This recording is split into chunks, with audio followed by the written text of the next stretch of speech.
கொட்டாவி. ஒரு நபர் கொட்டாவி விடும் பொழுது அதை பார்க்கக்கூடிய மற்ற நபரும் கொட்டாவி விடுவது ஏன்?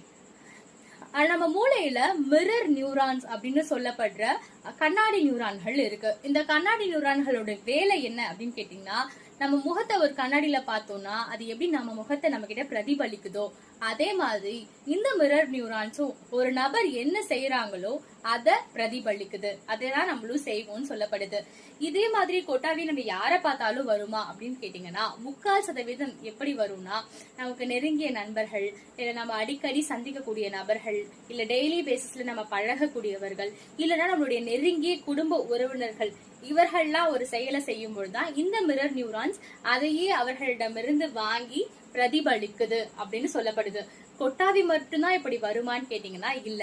இந்த மிரர் நியூரான்கள் இன்னும் நிறைய விஷயங்களை பிரதிபலிக்குது. என்னென்ன அப்படின்னு கேட்டீங்கன்னா, ஒருத்தர்கிட்ட நம்ம பழகுறோம், அவங்க ஒரு சில தனிப்பட்ட வார்த்தைகள் பிரயோகிக்கிறாங்கன்னு வச்சுக்கோங்களேன். அதே வார்த்தைகளை நாமளும் நம்மளையே அறியாம ஏதாவது ஒரு நேரங்கள்ல சொல்றதுக்கான சாத்தியக்கூறுகள் இருக்கு. அது மட்டும் இல்ல, சொன்னா நீங்களே அசந்து போயிடுங்க.